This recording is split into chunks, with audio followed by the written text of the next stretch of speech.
Last ही सवाल है।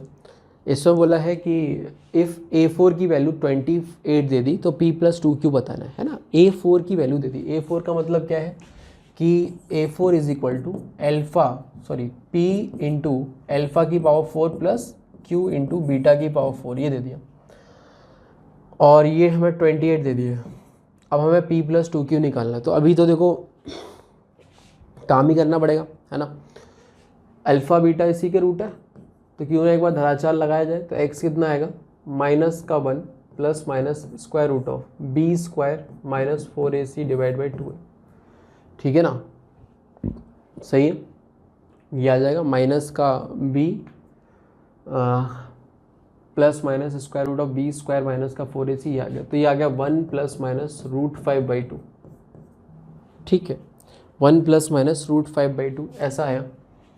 तो अच्छा, उससे पहले एक आध काम और कर सकते थे अपन, है ना। जैसे p इंटू अल्फ़ा की पावर 4 लिखा हुआ है, तो इसको मैं ऐसे लिख लेता कि अल्फ़ा इसका ही रूट है, तो α² इज इक्वल टू कितना, α+1 होगा। ऐसे ही β² जो है वो भी β+1 होगा, है ना।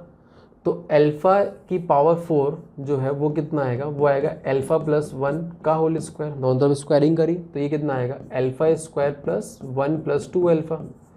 अगेन α² को फिर से मैं α+1 लिख देता हूँ, तो ये हो जाएगा कैसा, ऐसा 2α।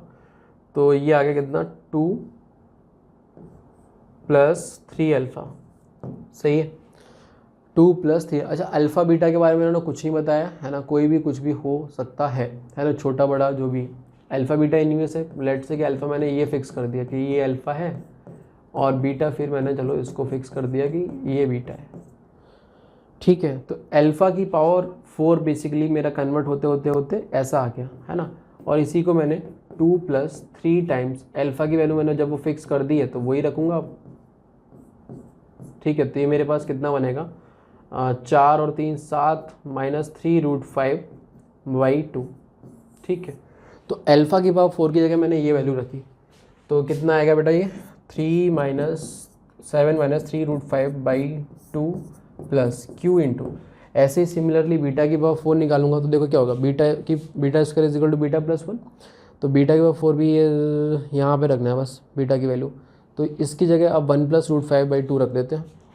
तो बीटा की power 4 this is equal to कितना आ जाएगा, 2 प्लस 3√5/2। तो एलसीएम लोगे 7 प्लस 3√5/2, तो ये आ जाएगा 7 प्लस 3√5/2, दिस इज इक्वल टू 28। तो देखो यार यहाँ पे अब जैसे इन्होंने ये फैक्ट बताया A, B आर रजिस्टर, वैसे तो हमें पता होता ही है ना। और इन्होंने एक चीज़ दिमाग में डाली है कि बच्चे को थोड़ी सी हेल्प हो जाए कि अगर ये 0 है ना, तो A भी 0 होगा एंड B भी 0 होगा। तो ऐसे से ही हमें यहाँ पे भी चीज़ें सीखनी है। तो देखो √5 के साथ में जो भी चीज़ है उसको अलग कलेक्ट कर लेते हैं और बाकी जो चीज़ें हैं उसको अलग कलेक्ट कर लेते हैं। तो हमारे पास ये आ जाएगा 7p प्लस 7q/2, ठीक है, माइनस का 28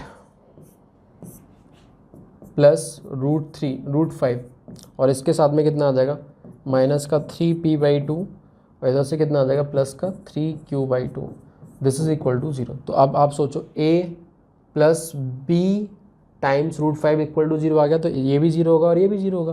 तो इसको 0 करोगे, है ना, तो यहाँ से हमारे पास साफ साफ p और q बराबर हो जाएगा, ठीक है ना। दोनों को 0 करोगे, मतलब इसको बराबर 0 करोगे तो यहाँ से आएगा p is equal to q।